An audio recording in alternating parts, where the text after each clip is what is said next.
Bienvenidos a la montaña. Prohibido apunarse. 10 minutos pasaron de las 11 de la mañana y hoy tenemos un inicio de programa en esta montaña de jueves bastante particular. Escuchábamos a Las Manos de Filippi con Nahuel Briones haciendo humo y son Las Manos de Filippi quienes van a abrir una próxima celebración. El 24 de mayo en el Estadio Obras Fermín Muguruza va a estar celebrando 40 años de carrera y tenemos la gratitud de poder recibirlo en la montaña desde el otro lado del teléfono. Fermín, ¿estás ahí? Sí, señor, aquí estoy, desde el País Vasco, presente. Presente, como siempre. Un gusto tenerte del otro lado, gracias por esta comunicación. Y pensaba en la celebración que estás llevando a cabo, que comenzó con algunas fechas a fin del año pasado y ya en enero arrancó y no para y no se detiene. ¿Cuándo empezaste a gestar esta celebración? Porque hace muchos años que no girás. Pues la verdad es que todo ocurrió a comienzos del año pasado, año 2024, en el cual ya se venía ese aniversario de esos 40 años desde que yo empecé con mi primera banda Cortatu. Lo que ocurre es que tampoco estaba muy animado, llevaba mucho tiempo apartado de los escenarios, estuvo la muerte de mi hermano Íñigo por medio, para el que no lo conozca, pues le cuento que fue el que participó y creó conmigo Cortatu, después también de Hugo Riac, por supuesto siempre a mi lado en esas visitas que hicimos a Argentina, a Buenos Aires concretamente, con Hugo Riac, y después también pues siguió colaborando conmigo en el sello discográfico. Vamos, pues ese hermano que es más que hermano, incluso hermano, amigo, compañero vital, ¿no? Imprescindible en la vida, y llegó la devastación tras su muerte, después vino la pandemia, el confinamiento, bueno, años durísimos para mí, que hicieron que me apartara mucho, ya no solamente los escenarios, sino de la idea incluso de pensar que volviera otra vez algún día a actuar en directo. Pero el año pasado ya pues mucha gente me empezó a animar, venga, que tendrías que hacer algo, recuerdo, seguro que tu hermano además lo puedes recordar y sería precioso también para toda la gente que le quería tanto. Y bueno, empecé a dar vueltas, no estaba muy convencido, pero una vez más, la represión y lo que es la persecución que he sufrido durante tantos años, de alguna manera me sirvió de acicate, ¿no? Me empujó, ya que justo un mural que me habían hecho unos estudiantes en una ciudad de la provincia de Valencia, que me lo habían dedicado pues con todo homenajeándome con letras de diferentes canciones, también palabras e imágenes de distintas películas, y una figura gigantesca mía, ¿no? Era en una pared de 4 pisos. Bueno, una cosa preciosa, ¿no? Para mí, pero bueno, no para los fachos que gobiernan en este momento en la Comunidad Valenciana, que decidieron denunciar a la directora de ese instituto público, a todo el consejo directivo, acusándoles de apología del terrorismo por ese mural en el que me homenajeaban. Entonces, bueno, hubo un movimiento de respuesta muy fuerte, yo quedé también, la verdad, muy tocado porque, vamos, de alguna manera no tengo ningún cargo pendiente, he pasado durante mi vida distintos juicios, pero ahora mismo no tengo ningún cargo pendiente, y así salió la sentencia. Pero la criminalización a la que se estuvieron sometidos estas profesoras y profesores, pues fue muy alto, y de alguna manera era un aviso a navegantes, ¿no? O sea, no le hagan ningún reconocimiento a este hombre porque pueden ser susceptibles precisamente ustedes también de persecución. Claro, después de esto sale Itziar Ituño, la actriz, hablando en una entrega de premios. Itziar Ituño es una actriz vasca muy conocida sobre todo por La Casa de Papel, y de repente pues se pone a cantar Sarri Sarri, dedicándome el premio a mí, y también otra vez toda la derecha mediática, un linchamiento total contra ella, y dije, mira, voy a hacer un concierto, voy a invitar a Itziar Ituño a que cante conmigo, de hecho, Sarri Sarri, y voy a decir que, mira, 40 años seguimos aquí y no nos van a callar. Sin duda alguna es difícil. Sí, dime.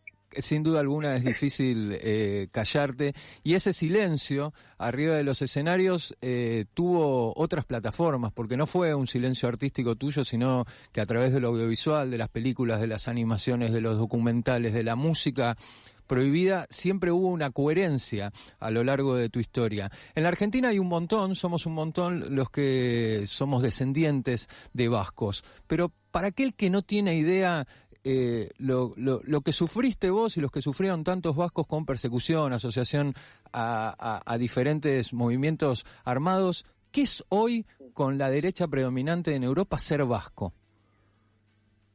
Bueno, para dar un detalle que sí que conoce todo el mundo, mucha gente, aunque tenga apellido vasco y no haya querido tampoco investigar de dónde viene esa genealogía, o para otros que les da igual, ¿no? Pues sí que hay una historia que la van a conocer porque es muy conocida, y es el bombardeo de la ciudad de Guernica. Probablemente lo conozcan porque fue muy famoso ese bombardeo durante la Guerra Civil, o también conozcan simplemente por esa obra maestra que Picasso precisamente dedicó a ese horror, porque era la primera vez que se hacía un bombardeo, ¿no?, contra población civil. Ese bombardeo fue ejecutado por la Legión Cóndor de los nazis, de Hitler, pero bajo las órdenes precisamente, o la recomendación o la petición de Francisco Franco durante la Guerra Civil, ese dictador fascista que tuvimos que soportar durante 40 años, y ejecutaron precisamente ese bombardeo contra Guernica porque era la ciudad emblemática que representaba la libertad de los vascos. Después, durante toda la dictadura franquista, fue una obsesión el acabar con nuestra cultura, prohibiéndonos el idioma. Yo nací en el 63, en plena dictadura franquista, lo aprendí ya de joven, o sea, con mi grupo de punk rock Cortato, que íbamos introduciendo canciones en euskera, después de repente pues ya conseguimos cantar todo en euskera. Entonces, de alguna manera somos una especie de símbolo, es decir, el fascismo no pudo con nosotros y no podrá nunca, ¿no? Por supuesto, eso muchas veces pues también nos ha llevado pues eso durante diferentes épocas, la época más conocida quizás también en Argentina, en Latinoamérica, esa del rock, aquel radical vasco con la Polla Records, Escorbuto, todas estas bandas se hicieron muy conocidas, pues nos convertimos también en un altavoz de lo que era la versión no oficial de los hechos. Entonces, bueno, siempre hemos estado sujetos a ese tipo de persecución, a esa especie de criminalización o linchamiento mediático, incluso procesos judiciales, ataques directos, pero bueno, aquí seguimos, y por eso esta gira es una celebración precisamente de esa resiliencia, de esa resistencia que no cejará nunca. Vos estás celebrando los 40 años de trayectoria y es imposible que no haga una conexión, porque hace 2 días, el 8 de abril, se cumplieron 48 años del primer disco de los Clash, que no tengo duda alguna que habrán sido una inspiración para vos, y me gustaría saber tu viaje desde el punk más energético hacia el dub, hacia el reggae. Digo, Stramer marcó un poco eso a lo largo de su carrera, y vos a tu modo también has puesto la voz en esos diferentes estilos, quizás a veces con unas melodías sin entender por ahí las letras, porque entender el euskera desde aquí es bastante difícil, aunque uno sabe lo que vos pensás, pero a través de melodías que quizás sean más amables, ¿no?, que el punk rock o lo más furioso. ¿Cómo fluye esa cultura en tu carrera? Claro, hay 2 vertientes también para mí que son esenciales para entender cómo comienzo yo en la música, ¿no? Y son ya no solamente el punk rock, especialmente representado por Clash, a los cuales pude ver en directo aquí en el año 81, y la otra es el revival del ska, ¿no?, de la música ska. El revival muy conectado también con el punk rock, porque ya no era aquel ritmo jamaiquino que celebraba la independencia de su isla Jamaica, sino que de los años 60, sino que era ya esa mezcla ya de los emigrantes jamaiquinos en Inglaterra que se encuentran con clase obrera precisamente, y de repente pasa por el filtro también del punk, y es como un ska más agresivo, más rítmico y más perrón. Y entonces, claro, pues que precisamente conecta también con esa actitud punk también ante toda la situación de esos años, ¿no? Tenemos a The Beat, Selecter, Specials, bandas que nos influenciaron muchísimo, pero claro, Clash es que además mezclaba también eso, porque tenía también ritmos escatalíticos, reggae, pasados por su filtro, versionaba muchas bandas jamaiquinas también, y luego pues esos trayazos de combat rock que para mí fueron esenciales, ¿no? Para mí es muy importante, luego además que conocí incluso personalmente a Medio Stramer, y imagínate que me llamaron el día que murió. Yo estaba en un supermercado y enseguida sonó en mi cabeza I'm Lost in the Supermarket, ¿no? Puedo entender enseguida, se ha muerto Joe Stramer, me encuentro perdido en el supermercado. de alguna manera he perdido esa orientación que había tenido con él. Pero bueno, también sé que de la misma manera que he tenido esos referentes, pues también luego la música que he ido haciendo ha sido referente para otra gente, y espero que esa transmisión musical de contenidos continúe generación tras generación. Durante tantos años de carrera ha generado un vínculo muy especial con la Argentina. Los que tenemos ya casi 50 años y muchos de nosotros tuvimos la posibilidad de ver a Negu Gorriak. Yo estuve en el 94 en vivo en Cemento, y esos años los recuerdo con muchísima independencia desde el lado artístico, la autogestión, el hazlo tú mismo. Estaban ustedes, estaba Manu Chao dando vueltas, Todos tus muertos. Eran años en los cuales la internet todavía no estaba al alcance de todo el mundo. ¿Qué ha pasado en estos años cuando antes quizás parecía más difícil la difusión, pero la rabia estaba presente y se llegaba a diferentes lugares del mundo, y hoy que está todo a mano tenemos esta predominancia de la derecha? ¿Qué pasó? ¿Qué pasó en estos años? ¿Cómo lees estos episodios? Sí, bueno, no podemos estar faltos tampoco de autocrítica. Muchas veces hemos subestimado al enemigo, claro, ¿no? Nos hemos reído de las bufonadas de vuestro presidente Milei, de Trump, y porque en realidad sabemos además que no son ellos los que mandan, sabemos que son las élites económicas de cada país, ¿no? Y ya mucho más en un mundo globalizado, precisamente las que en un momento les pareció que era interesante tener una careta de un actor, como fuera Ronald Reagan, y ahora les parece mucho mejor que es tener a un bufón, ¿no? Que es capaz de decir cualquier barbaridad, porque saben que va a enganchar también con el hartazgo de mucha gente. Entonces, si por un lado tuvimos un momento en el que había un internacional del rock, le podíamos llamar, ¿no? Uh-huh. Precisamente en el que valorábamos mucho más que la competencia, la colaboración, si valorábamos la independencia y la autogestión, nos relacionábamos porque realmente éramos apasionados de la música y apasionados de intentar cambiar este mundo, ¿no? Nos influencian todos muchos, por supuesto, el movimiento zapatista, ¿no? Que decía que, bueno, hay que globalizar las resistencias, ¿no? Y sin embargo, claro, pues llegamos a este punto actual, ¿no? Que bueno, pues de alguna manera, y citando otra vez a los Clash, podemos decir, bueno, luchamos contra el sistema y perdimos. Ajá. Perdimos, pero seguimos combatiendo, ¿no? O sea, I fought the law, ¿no? Combatí, luché contra la ley, ¿no? y la ley ganó. Pero seguimos, porque somos tenaces, porque somos perseverantes. Y siempre hay puntos de decir, esto va a cambiar. O sea, no podemos estar siempre pensando, ya no puede ir a peor esto, ¿no? Porque siempre sabemos que hay situaciones, hemos pasado situaciones terribles. Nosotros venimos de una dictadura militar ya en la que eso ya prácticamente no podíamos ni siquiera hablar en nuestro idioma. Y ahora sabemos de las distintas presiones, ese auge de la extrema derecha que estamos padeciendo en toda Europa y también en Latinoamérica, por supuesto. Pero yo te digo, no puedo ser optimista porque sería pues rozar la ingenuidad. Pero tampoco puedo ser pesimista porque entonces te diría que soy entonces un reaccionario que me he abandonado a mi destino. Por lo tanto, sería un pesimista, pero activo siempre. Activos, bueno, me voy a quedar con eso de que esto tiene que cambiar, Fermín, esto tiene que cambiar, de eso no hay duda. Viendo un poco tus redes sociales y las imágenes que llegan de esta vuelta tuya arriba del escenario, veo mucha gente. ¿Con qué te encontraste? Porque me parece que habrá sido diferente tu mirada de arriba del escenario, porque te habrás encontrado con aquellos que pudimos ver a Negu Gorriak y si seguimos tu carrera desde hace años, pero también me imagino a nuevas generaciones. ¿Cómo fueron esos encuentros en Madrid con mucha gente, un lugar donde también has tenido tus problemas y te han rechazado y te han acusado de barbaridades?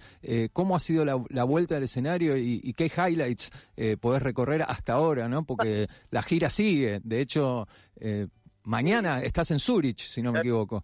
Sí, estamos trabajando, hemos hecho una parada porque tenía esta entrevista, pero estoy tocando en Zurich mañana, en la Rote Fabrik, también, que fue un espacio ocupado. En la época de Cortatu siempre pasé por allá con Negu Gorriak, con todos mis proyectos, y de aquí a 15 días hacemos Londres y Dublín, y después ya en mayo ya tenemos de repente una tralla buena, porque tenemos Berlín, que se agotó nada más salir, tenemos también ya un primer festival, y ya comenzamos la gira latinoamericana, que nos lleva 20 días fuera de casa, y que vamos a recorrer pues Chile, Argentina, Uruguay, Chile, Uruguay, Argentina, Colombia, México, Y te puedo decir, claro, el tema de Madrid. Imagínate que yo llevaba ya casi 20 años que no voy a actuar en Madrid, ¿no? 20 años hace que, 20 años hace que no tocabas ahí. 20. Wow. Imagínate ya de repente cuando la gente que está gestionando el pabellón más famoso que va a haber en Madrid, que entran 15.000 personas, me dijo, nosotros queremos programarte, ¿no? Entonces podía haber una prohibición y hasta que no hiciéramos el concierto no sabíamos exactamente si íbamos a poder realizarlo, pero finalmente lo pudimos hacer con esas 15.000 personas y fue algo apoteósico. Realmente aquello sabía victoria, ¿no? Y la gente incluso también salió con una nueva energía, ¿no? Diciendo, esta ciudad también es una ciudad de muchas resistencias, distintas que han hecho su convergencia hoy aquí en Madrid, y esto nos sirve precisamente de gasolina para poder seguir dándole fuego a todas nuestras reivindicaciones que van a continuar, ¿no? Y para mí es lo más lindo que me haya podido pasar, saber que en estos conciertos que a nivel generacional son transversales, porque yo pensaba también que el nivel de edad iba a ser a partir de los 40, y para nada, sí que hay un grueso muy, muy, muy grande de a partir de los 40, que son los que han seguido prácticamente toda la trayectoria que yo he hecho. De repente nos llegan chavales de a partir de los 18, un montón que habían escuchado pues por sus padres o por referencias que habían tenido y que no querían perderse este concierto para ver qué pasaba, ¿no? En directo. Y han salido con una energía total, ¿no? Y con unas ganas muy, muy grandes de decir, somos antifascistas y vamos a luchar contra ellos. En ese sentido, ¿vos creés que ha quedado de toda la camada de artistas como vos, ha quedado un lugar vacante, o encontrás en el ambiente artístico, en la música, más que nada, alguien que ha seguido ese camino? Porque quizás hoy sea difícil justamente encontrar eso, ¿no? El antisistema en la música, o por lo menos en el mainstream claramente no está como nunca estuvo, ¿no? Pero hoy, ¿vos encontrás eso en nuevas generaciones de músicos? Sí, bueno, el mainstream está claro que nunca hubo. Lo que ocurre es que el mainstream pues se ha ido fortaleciendo, ¿no? Y se sigue fortaleciendo, y muchas veces parece que no haya referencias de decir, no, aquí hay un campo independiente otra vez, de gente que está trabajando desde el mundo independiente. Cambió mucho la manera también incluso de escuchar la música. Antes ha dicho que, claro, las radios libres que creamos, estoy ahora mismo en vuestra radio y me emociona volver otra vez a visitaros, a ponerse de manera presencial, ¿no? Pero que alguien te cuente algo de una música, o sea, yo soy un fanático de la radio, ¿no? Me encanta ese acompañamiento que te hace, me parece fascinante y mucho más necesario que nunca, ¿no? En una sociedad que tiende precisamente cada vez más a la soledad, a pesar de todas esas redes sociales que parece que nos hacen que estemos interconectados. Pero sí es verdad que sí echo en falta un nuevo movimiento, ¿no? Tampoco soy catastrofista, porque estoy convencido que de repente, en un momento en el que vemos que está todo, que parece que ya no sale nada, de repente sale una nueva onda de juventud y sale una nueva generación que, por rechazo a todo esto, precisamente le da vuelta. Esa es la esperanza que todos tenemos. De una edad, claro, pues ahí tenemos a Ana Tijoux, por ejemplo, que es una gran compañera en Chile, ahí en Argentina. Mi amiga del alma, pues Malena D'Alessio, imagínate, sigue participando en todas las marchas. Yo la conocí con Actitud María Marta cuando vine en el 94 por primera vez, invitado por Todos tus muertos para colaborar en Dale Aborigen, que viene con Manu Chao, ¿no? Manu Chao, que sigue también haciendo sus conciertos acústicos pequeños, sin querer entrar dentro de esa rueda de festivales en los que la gente tenía que pagar un dineral por verlo, ¿no? Entonces, bueno, pues sí que hay gente de mi generación pues que seguimos ahí, pues de alguna manera resistiendo, ¿no? Pero creo que va a salir, que tiene que ser una nueva generación que diga a la mierda la economía de mercado. Hagamos una cosa, salgamos un minutito nomás de la música, porque creo que en estos últimos años has hecho una carrera, a mi criterio, formidable respecto al audiovisual, tratando quizás las mismas temáticas. Digo, artistas como vos hace muchos años que hablan del problema de la migración en todo el mundo. Y este último documental, Vidasoa, sí, 2018-2023, habla justamente de eso, pero también hablan tus animaciones y todo esto que venís desarrollando. ¿Cuál es tu relación, o cómo empezó a desarrollarse esto de lo audiovisual que ya ha tenido, una factura de muchísimos productos culturales que estás dejando por ahí? Sí, la verdad es que muchas veces cuando hablo del primer disco de Cortatu, pues hablo también de una piedra filosofal, ¿no? Sobre la que de alguna manera se va construyendo y luego ya todo el resto. En ese primer disco de Cortatu, a nivel musical ya tenemos ya no solamente el punk muy influenciado por los Clash, el ska muy influenciado por el revival del ska, sino también hay hardcore.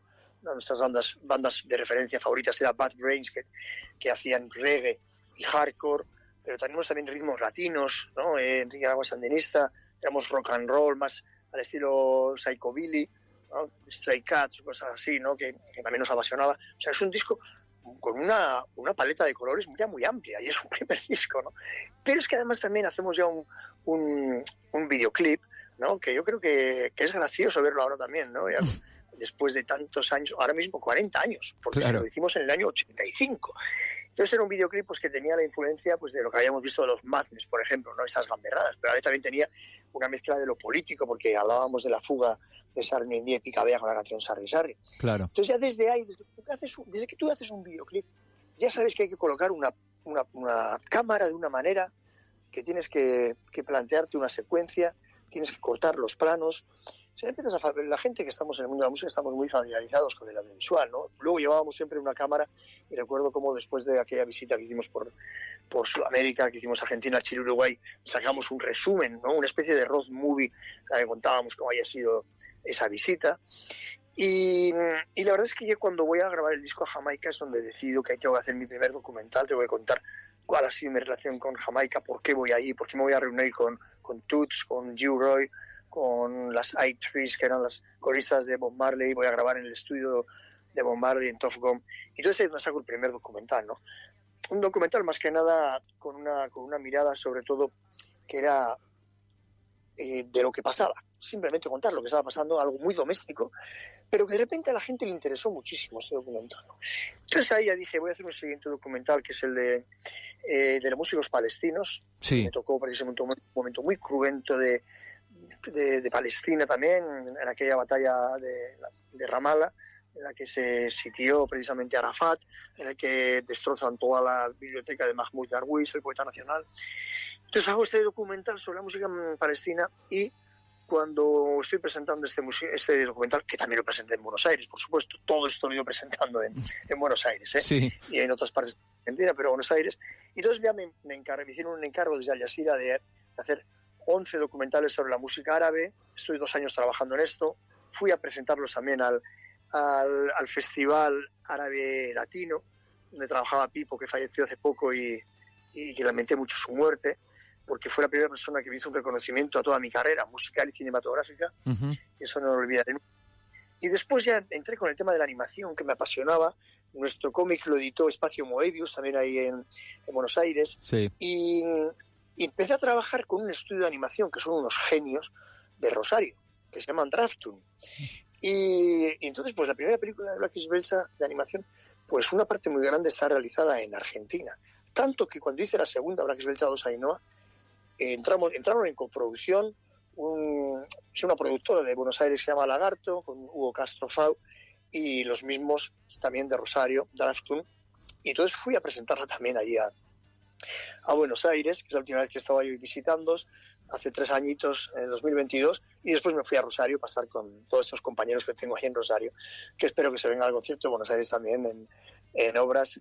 Y la verdad es que esa conexión, ¿no?, que tengo pues con Buenos Aires, pero con todo lo que es el ámbito cinematográfico, me permite que me pueda expresar más allá incluso de la música, ¿no?, dándome una libertad a mí total a la hora de intentar también contar historias, que al final es lo que a mí siempre me ha apasionado.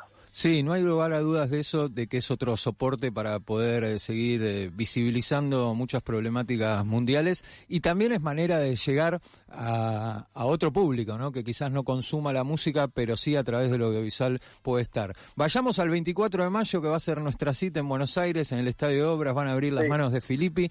¿Cómo fue el armado de este repertorio? ¿Quiénes te están acompañando arriba del escenario? Contame un poco cómo comprimir 40 años en un show. Sí, bueno, por un lado, el tema del repertorio fue algo bien complicado, porque tengo pues cientos de canciones, ¿no? Pero de alguna manera, ante la presión popular, pues tuve que responder, por lo menos habrá una canción de cada disco. Claro. Luego hay algunos discos tienen más representación. No es verdad que el primer disco de Cortatu tiene más representación, o el disco Brigadista Sound System, o el disco Negro de Neu Gorriak. Pero bueno, te estoy hablando de un repertorio que vamos a estar tocando casi 3 horas, con la gente que se vaya preparando, porque llega la maratón y no vamos a dejar a nadie tieso, ¿no? Tengo que recordar una cosa muy importante. En el 2013, cuando yo toqué en Buenos Aires, después del concierto y el terremoto que armamos, murió Videla. Esta vez no sé qué puede pasar. Yo aviso, simplemente. Yo simplemente aviso. Un concierto... Es un buen augurio. Es un buen augurio. Pero fue, ya te digo, fue un juego muy bonito para mí. Pero claro, también tenía que pensar en canciones que a mí me llenaran en este momento, de otras épocas que no las había cantado desde hacía tiempo. También cómo las acoplaba y que de manera coherente quedan en un repertorio con los 10 músicos que estamos sobre un escenario, porque soy yo como voz principal, pero luego tenemos también a otros 9 músicos. Por primera vez creo que va a ser también muy interesante que la gente vea que prácticamente la paridad se representa sobre el escenario, ya que somos 6 hombres y 4 mujeres sobre el escenario. Mirá vos. Entonces, tenemos una sección de metales, con una mujer que toca el trombón, un trompetista y un saxofonista. Tenemos a una baterista increíble, es Gloria Maurel. Tenemos al percusionista Gerard Casajus, que yo lo conocí cuando hice aquella gira famosa del 2003 con Manu Chao, porque era el percusionista de Radio Bemba. Entonces yo siempre lo hice pesados con él, porque también ha hecho muchas cosas de música reggae dub, muy conocido con su seudónimo de Chalar 58. Entonces está ahí también con nosotros. Pero desde esa gira del 2003, de hace 22 años, ya lo conozco, que somos amigos. También una gira que tuvo sus problemas y que tuvo cancelaciones por estar yo presente en la gira con Manu. Y después tenemos una guitarrista también espléndida, se acompaña con su voz, que es una voz de gospel soul increíble. Tenemos al acordeonista triquitilar y acordeón diatónico Xavi Solano, que siempre me ha acompañado ya desde hace también 25 años. Tenemos al bajista Víctor Navarrete, cubano, también desde más de 20 años trabajando conmigo. Y tenemos a Mata, que es una mujer que es suelta también, es una reina del sound system y también nos apoya con voces. Con lo cual somos un acorazado Potemkin, demoledor, que estamos deseando llegar ya a Buenos Aires. Bueno, muchísimas gracias, Fermín, por este rato para charlar con nosotros. Está asegurada la fiesta ese 24 de mayo en el Estadio de Obras, repasando Cortatu, Neu Gorriak y tu carrera solista. Un placer charlar con vos. Esperemos verte el 24 ahí en Obras.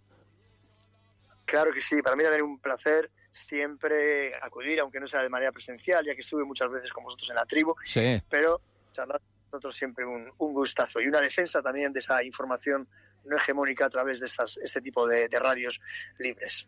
Por último, te quiero hacer una pregunta que se la hago a todos mis entrevistados. Este programa se llama La Montaña, quizás es una manera imaginaria de ir a un lugar más tranquilo y seguramente vos tenés una relación con las montañas. ¿Cuál es esa relación? Bueno, los vascos somos un poco locos de las montañas. Claro. O sea, somos un poco locos, o sea, llegamos a una ciudad, vemos una montaña y sabemos que al día siguiente tenemos que subir ahí. Sí, de hecho las canciones populares que tenemos es como, ahí vamos los amantes de las montañas, subimos al monte, no hay cansancio posible, vamos a llegar a la cima y en la cima gritaremos que somos vascos. Imagínate, o sea, es este tipo de, no sé si lo conocías, pero la locura nuestra con las montañas es inmensa, ¿no? Y encima en un lugar como en Irún, donde yo vivo, pues resulta que es un lugar muy interesante porque estamos abiertos al mar ya. Esto nos ocurre en muchas partes del País Vasco, ¿no? Pero estamos abiertos al mar, pero enseguida estamos mirando hacia el mar porque sabemos que tenemos la salida, pero estamos siempre protegidos por la montaña que nos guarda la espalda. Hermoso, me quedo con eso entonces, que nos proteja la montaña. Fermín, abrazo grande y gracias. Un abrazo gigantesco para vosotros, os quiero mucho y nos vemos el 24 de abril en Buenos Aires. Allí, el 24 de mayo es. Uy, mayo, perdón. Mayo. En abril y estoy de gira, estoy ya realmente medio locochón. Bueno, el 24 efectivamente en Estadio Obras. Sí, mañana te tenés que ir a Zurich, así que agendate eso nomás, no te olvides. Sí, a la semana que mi cumpleaños, luego Londres, luego todavía tengo ahí unos cuantos conciertos hasta llegar, pero eso, 24 de mayo, Buenos Aires. Bueno, felicidades y un placer saber que goza de buena salud tu música y tu artística tan necesaria en este mundo idiota que estamos viviendo. Muchísimas gracias a vosotros, es que ricasco. Abrazo grande para Fermín Muguruza, pasaba por la